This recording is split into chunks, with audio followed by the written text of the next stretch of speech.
And he's about to talk right now. I'm just going to get out of the way here, and we can let him talk about what we're talking about the Tori Anderson case in this press conference. Does that mic work that way?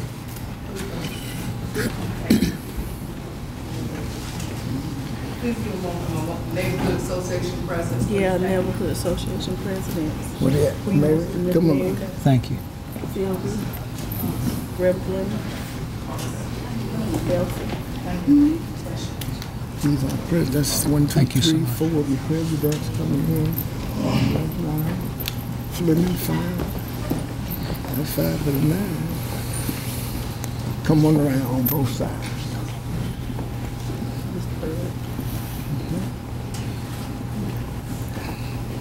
Okay, is everybody ready? Okay.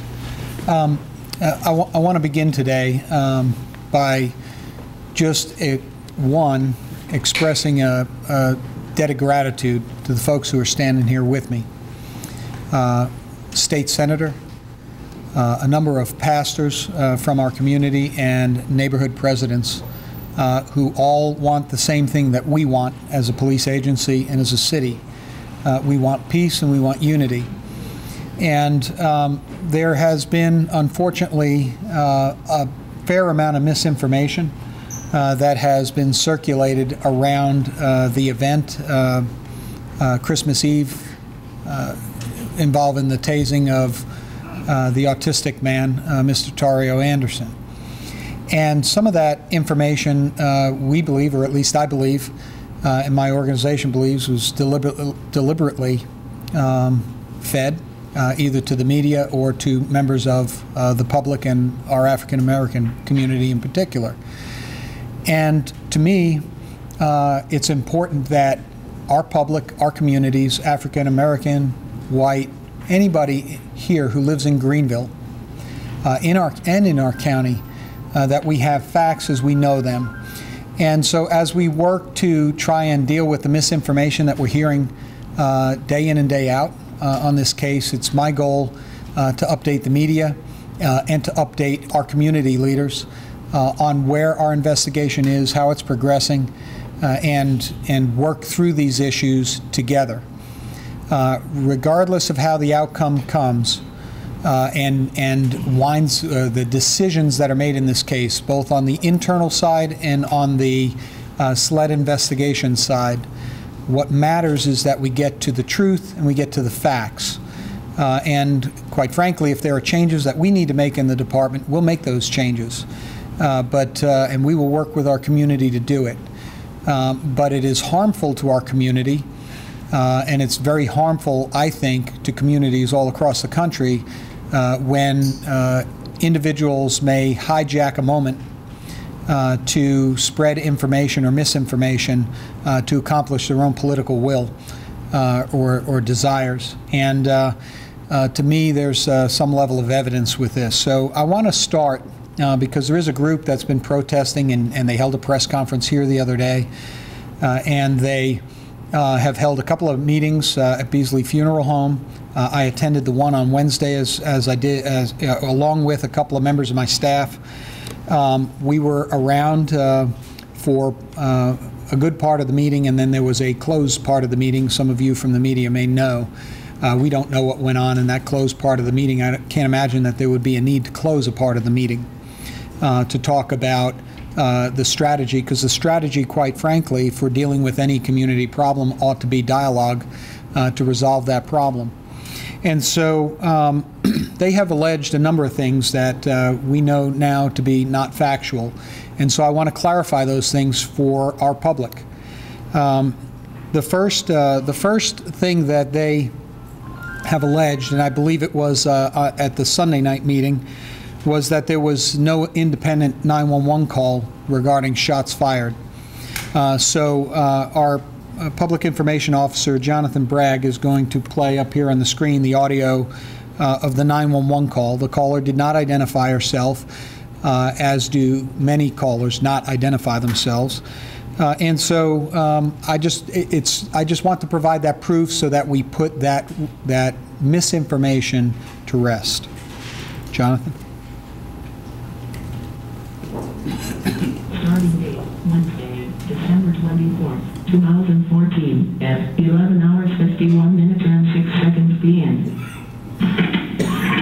Greenville Police and Fire, this is Tracy. How can I help you? Hey Tracy, I just see your caller registered gunshot. From where? The corner of Casey and Anderson, Nelson Street and Anderson, right? Nelson and Anderson? Yeah. Making sure there were gunshots and not fireworks? Pretty positive. But What exactly did you hear? How many? 4. There's 4 limits. Okay. Did you see anything before or after hear anything? No. Which direction do you think it came from? Well, we live down on, like, the corner of Casey and Nelson, and we heard it from the rest of Anderson, but it's So it came from the Anderson Road area? yeah. Okay, what's your name? I usually don't give my name, just to do. Alright, we'll get him out there. Thanks for calling. Ending date, Wednesday, December 24th, 2014, at 11 hours 52 minutes and 5 seconds p.m. As 911 was disconnecting, with that caller, our officers were already out with Mr. Anderson. They were nearby, as we had mentioned, heard the noise, thought it was gunfire, called in, investigated that they were investigating the noise, and responded in the area that they heard or thought they heard the gunfire coming from, and encountered Mr. Anderson. The next allegation is that officers beat Mr. Anderson. I believe you all have heard them say that, and that's a concern. Be a concern for anybody. And that they beat him and tased him 5 or 6 times. I will tell you, one, that we have downloaded the taser discharge information from every taser that every employee who was working that night possessed. And there was only one taser discharge during this incident, and or one person who discharged a taser during this incident. And that person discharged the taser the first time as we mentioned earlier, to stop the flight and secure custody of Mr. Anderson. And when he continued to struggle and flail his limbs, to control him, they delivered a second trigger pull through the same probes. It was not a second set of probes to Mr. Anderson. The total time between the two was 27 seconds, and if you count the 5-second discharge rate, 22 seconds between the time the first discharge ended and the second discharge began. So it was all within the same minute, really within a half a minute, that we had that the taser was deployed. Again, for every employee that was working that evening, we downloaded all of their information, and there was only one employee that discharged his taser. And he only did it twice and within 22 or 7 seconds, as you may, from trigger pull to trigger pull. That he was tased after he was handcuffed. You will see a video that addresses not only the lack of beating of Mr. Anderson, but also that he was not handcuffed after the tasers were deployed and he was on the ground. The additional allegation that has been made in this regard is that an African-American officer on the scene was seen in the video with his foot, standing with his foot on Mr. Anderson. So I want to be able to address that. So we're going to show you the video that is not our video, but was provided to us by a witness on the scene. And it is the same video that WYFF has played before. Hopefully the clarity on this one will be good enough, and we will back up and move forward on it to make certain points. Jonathan?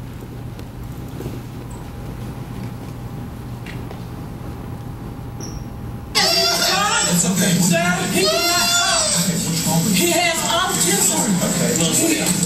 He has autism severely. It makes him retarded. He's only 5 years old in age. And then, where do y'all come from when everybody else knows that? And this thing come. Okay, it's hard for me to point to it, but if you look, this is the African American officer right here. You can see his left leg extended out. Dario Anderson is on his side, he's not on his stomach. The officer's knee, and you can look at the height of the officer and his position, his knee is on the ground behind Mr. Anderson's back. It's not on Mr. Anderson, he's not stepping on Mr. Anderson, he does not have his foot on Mr. Anderson. And as you watch through the remainder of this, you will see that he does not, and that the situation is secure. The officers you have back here are trying to control his feet. I will tell you that we traditionally, when we're struggling with an individual, we are trained to, and we traditionally will try to control the limbs, because the limbs are what hurt people. And so when you can secure feet and you can secure arms, you secure safety of everybody involved. It's how we're trained. And when you look at this video, you will see the other officers are standing, and if you listen closely, you'll hear them asking people to calm down. None of our officers are agitated. In fact, you hear at one point, I think in this video, Officer Collier in the middle, who is talking to Tario and asking him to give him his arm.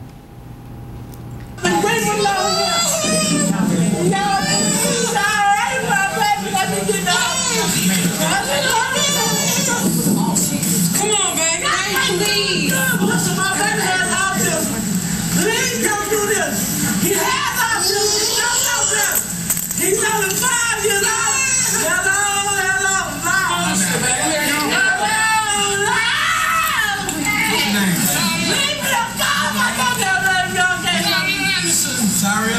Tario. Calm down, buddy. He don't understand what you're saying. He don't understand what you're saying. You got something? Damn, I'm shaking. What's y'all? I knew that. What did I just say? Right, yeah.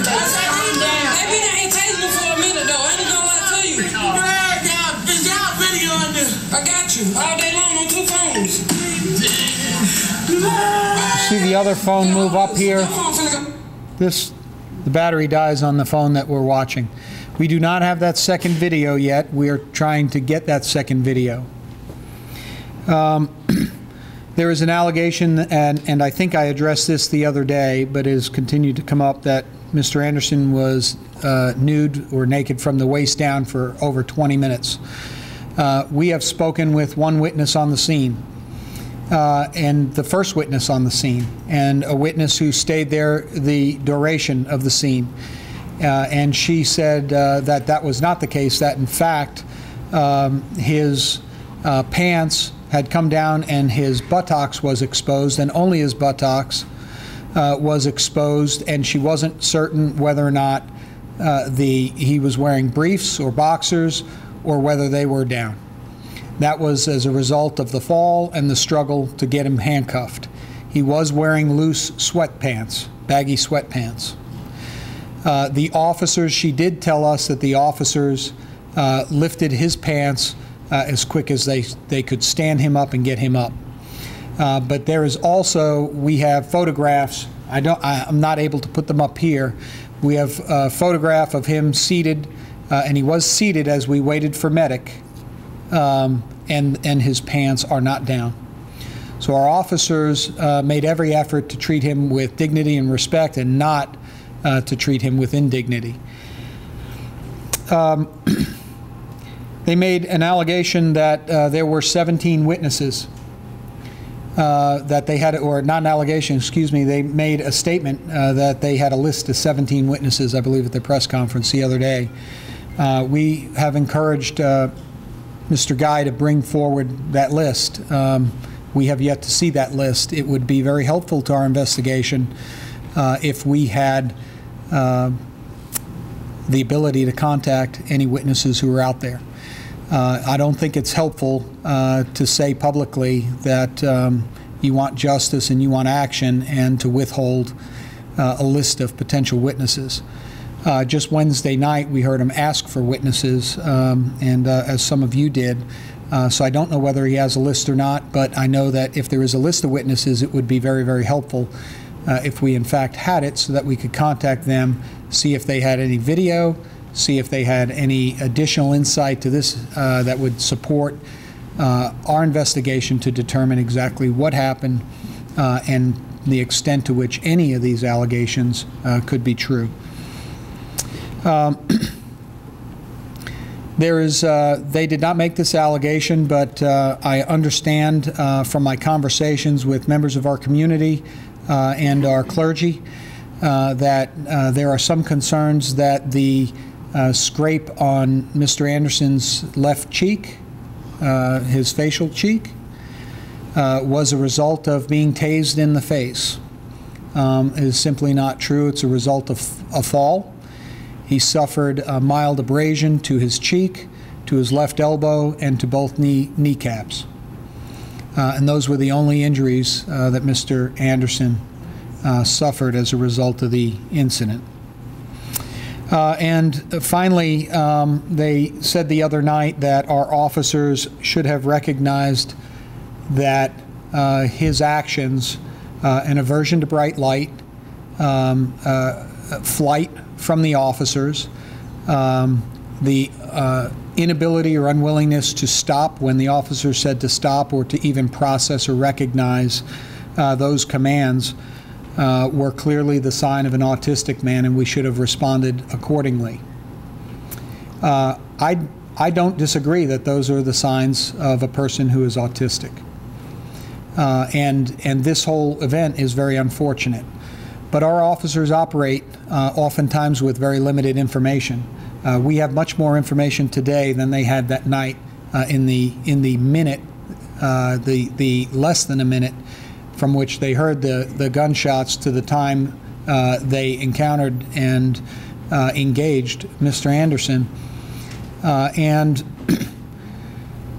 they didn't know he was autistic. They didn't recognize him. We've covered that before, but it's important to know that those very same behaviors, turning away abruptly, putting hands in pockets, ducking your head, walking away, and then running at the commands to stop, are also the very same actions that we typically receive from suspects who are fleeing from the recent commission of a crime. So we have to be fair and balanced in our assessment, in our work, and we have to be fair to everybody involved. Understand that the mother, Miss Anderson, was yelling at our officers, as you heard in the video, that her son was autistic, and we recognize that. But at that point, it would have been inappropriate for our officers to step away from Mr. Anderson and just let him get up and be on his own. It would not have been a safe thing to do for anybody involved, and potentially could have led to even an additional escalation in the situation. So our officers are trained to secure and then regroup and assess what they've got. Because when somebody is secure and everybody is secure, we can do it safely. So I leave you with this, and then I'll let my fellow clergy, the senator, and any of our neighborhood presidents speak to any of the issues that they would like. This is an unfortunate situation. We recognize that. We have been in contact now with members of the South Carolina Autism Society. We have a staff member who's attending a meeting on Monday, and we're happy to discuss this case with them and also the additional training. We have training in our crisis intervention team training where there is an hour block dedicated to autism. That may or may not be sufficient for our employees. We're going to evaluate that.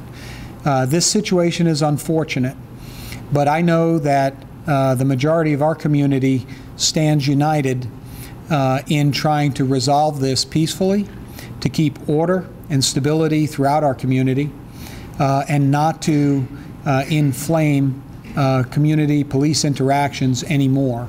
Regardless of what the intentions of a few may be, I think the message that we have here today is a message urging calm in our community, let our process work, let our investigation work, and let's reveal the facts. There are two basic questions we have to answer with this investigation. One, was it reasonable for the officers to engage him under the circumstances in which they engaged him? If it was, then they had the right to detain him. Then if the question is yes, then the next question is was the force reasonable and necessary under those circumstances that were presented by the flight? And we have to answer those questions internally, and SLED has to answer those questions for the criminal investigation. And only when we have sufficient information to answer those questions will we know what the end result is. But regardless of what that result is, we're committed to transparency, we're committed to the truth, regardless of the outcome, and we're committed to promoting unity within our community and working together to improve our relationships so that we don't have the same kind of conflict that perhaps some other communities do. So with that, I will let you, I'm sorry. Senator Allen, come on up. Dr. Baldwin, will you follow Senator Allen? Follow me. Certainly want to thank each of you for coming out to the press conference. I want to publicly say to the chief that we appreciate, on behalf of this community, a dissemination of actual facts as it relates to the incident that occurred. We do recognize that this is an ongoing investigation. We do recognize that the investigation is not fully complete, but the community, the citizens, need to know answers that are accurate and factual information given out to the public that is accurate about what occurred. Secondly, I want to say that we look forward to continuing to look for transparency. We look forward to continuing to look for the diligence, whether it be by the City Police Department or the South Carolina Law Enforcement Division, as we gather the remaining facts to draw a conclusion. And the citizens, the neighborhood association presidents who make up the community, as well as the clergy who stand around and beside me, as well as my colleague in Columbia, Representative Dillard, we look forward to continuing to see actual facts come out. Thirdly and finally, I want to say to all that I have said throughout South Carolina now, and some national autism associations that we've been contacted by, that there is some good to come out of this by us coming together collectively as a community. It raises the awareness of us as a community of the challenges that we face with those that are mentally challenged with autism. And we look forward to the chief's commitment to having 100% of the officers trained as it relates to autism and as it relates to the mentally challenged, so that at the end of the day, we have a community that stands straight, lives in harmony, and can work closely with law enforcement, as well as those in leadership, those that make up the community. At the end of the day, we're able to live totally in harmony. Let's get the facts. Good afternoon. Again, thank you for coming, and we thank you for taking time to hear the discussion we're having. I first, on behalf of the Baptist Ministers Fellowship of Greenville, appeal for calm in our community. We want Greenville to be a model of how we resolve situations such as this, with dignity, with fairness, transparency, and hopefully a resolution that makes all of us feel like we are still one community working together. We won't accomplish anything divided, but working together we can build a better city. Working together we can make sure that all of our citizens feel respected, feel safe, and feel like that we are achieving common goals for our children and for our future. I urge everyone in Greenville, everyone in the greater Greenville area, to realize that this investigation is ongoing. And if there was no transparency, quite frankly, we wouldn't be here right now. We're here because the chief has invited us and wants to work with us, that again, we can be the model of what we ought to be. Thank you so much. Again, I want to echo my thanks to the press, but also for being here, but especially for our chief, for our law enforcement officers who are on the streets every day, keeping our city safe. And I've had the good fortune to work with them, many of them personally, and interact with them in our community neighborhoods and our association, neighborhood association meetings, and I appreciate the greater community being here as well. So I know what kind of police force we have here in Greenville. It is unfortunate that we've had an incident that we must continue to look at and fact check and find the truth for a good outcome. But there is one thing I know, and that is process and facts never fail. And today, we have been given some facts, and we are going through the process. And so, as a community, we will not fail.